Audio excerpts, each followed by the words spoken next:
There's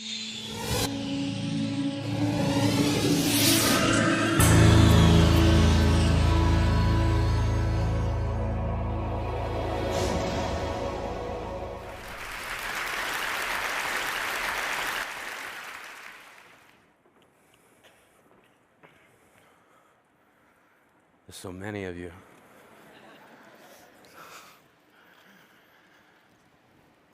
When I was a kid, I hid my heart under the bed because my mother said, if you're not careful, someday someone's gonna break it.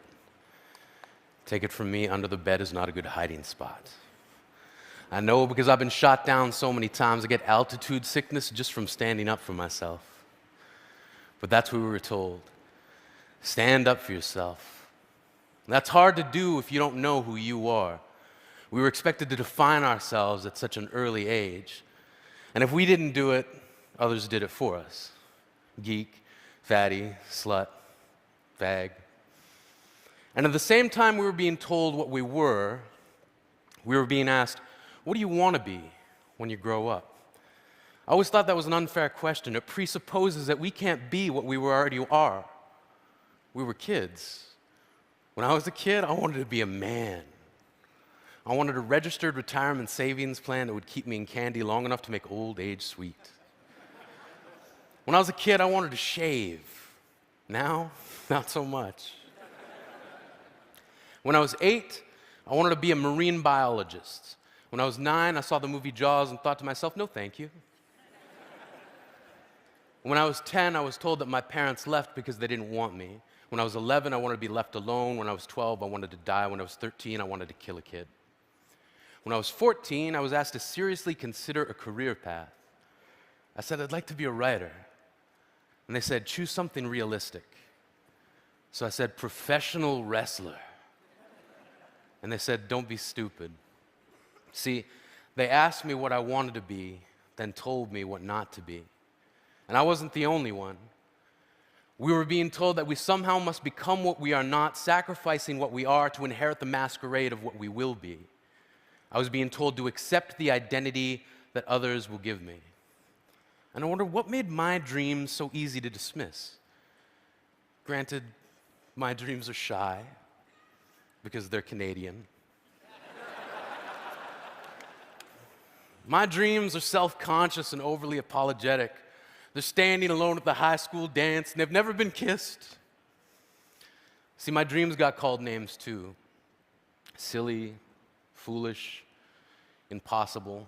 But I kept dreaming. I was going to be a wrestler. I had it all figured out. I was going to be the garbage man. My finishing move was going to be the trash compactor. My saying was going to be, I'm taking out the trash.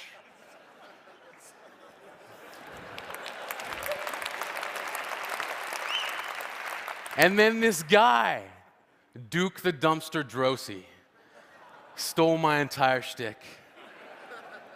I was crushed, as if by a trash compactor.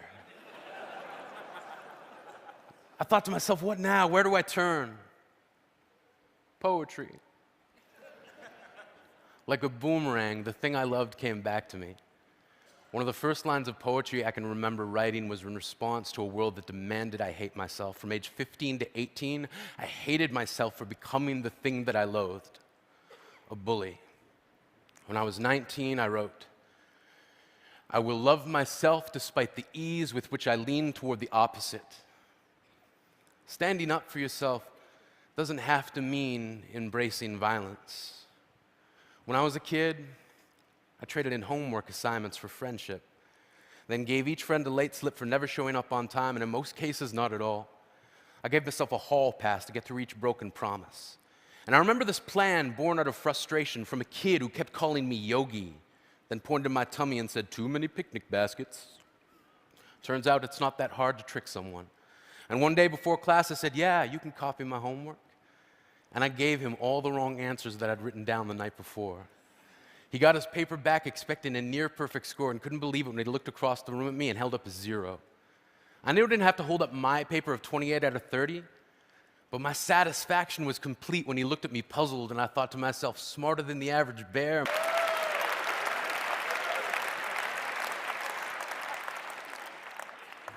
This is who I am. This is how I stand up for myself. When I was a kid, I used to think that pork chops and karate chops were the same thing. I thought they were both pork chops. And because my grandmother thought it was cute and because they were my favorite, she let me keep doing it. Not really a big deal. One day, before I realized fat kids are not designed to climb trees, I fell out of a tree and bruised the right side of my body. I didn't want to tell my grandmother about it because I was scared I'd get in trouble for playing somewhere I shouldn't have been. A few days later, the gym teacher noticed the bruise and I got sent to the principal's office.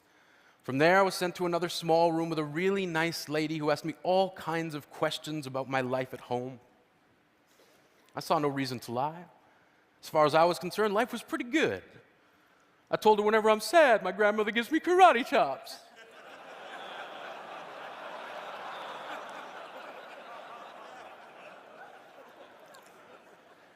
This led to a full-scale investigation, and I was removed from the house for 3 days until they finally decided to ask how I got the bruises. News of this silly little story quickly spread through the school, and I earned my first nickname, Pork Chop. To this day, I hate pork chops. I'm not the only kid who grew up this way, surrounded by people who used to say that rhyme about sticks and stones, as if broken bones hurt more than the names we got called, and we got called them all. So we grew up believing no one would ever fall in love with us, that we'd be lonely forever, that we'd never meet someone to make us feel like the sun was something they built for us in their tool shed. So broken heartstrings bled the blues, we tried to empty ourselves so we'd feel nothing. Don't tell me that hurts less than a broken bone. That an ingrown life is something surgeons can cut away, that there's no way for it to metastasize, it does. She was 8 years old, our first day of grade 3 when she got called ugly. We both got moved to the back of class so we would stop getting bombarded by spitballs. But the school halls were a battleground. We found ourselves outnumbered day after wretched day. We used to stay inside for recess because outside was worse. Outside, we'd have to rehearse running away or learn to stay still like statues, giving no clues that we were there. In grade 5, they taped a sign to the front of her desk that read, "Beware of dog." To this day, despite a loving husband, she doesn't think she's beautiful because of a birthmark that takes up a little less than half her face. Kids used to say she looks like a wrong answer that someone tried to erase but couldn't quite get the job done. And they'll never understand that she's raising 2 kids whose definition of beauty begins with the word mom. Because they see her heart before they see her skin, because she'll never always been amazing. He was a broken branch grafted onto a different family tree. Adopted, not because his parents opted for a different destiny. He was 3 when it became a mixed drink of 1 part left alone and 2 parts tragedy. Started therapy in 8th grade. Had a personality made up of tests and pills. Lived like the uphills were mountains and the downhills were cliffs. 4/5 suicidal, a tidal wave of antidepressants, and an adolescent being called pauper. 1 part because of the pills, 99 parts because of the cruelty. He tried to kill himself in grade 10 when a kid who could still go home to mom and dad had the audacity to tell him, "Get over it." As if depression is something that could be remedied by any of the contents found in a first aid kit. To this day, he is a stick of TNT lit from both ends, could describe to in detail the way the sky bends in the moments before it's about to fall. And despite an army of friends who all call him an inspiration, he remains a conversation piece between people who can't understand. Sometimes being drug-free has less to do with addiction and more to do with sanity. We weren't the only kids who grew up this way. To this day, kids are still being called names. The classics were, "Hey stupid," "Hey spaz."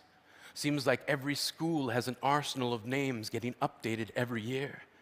And if a kid breaks into school and no one around chooses to hear it, they make a sound. They're just background noise from a soundtrack stuck on repeat when people say things like, "Kids can be cruel."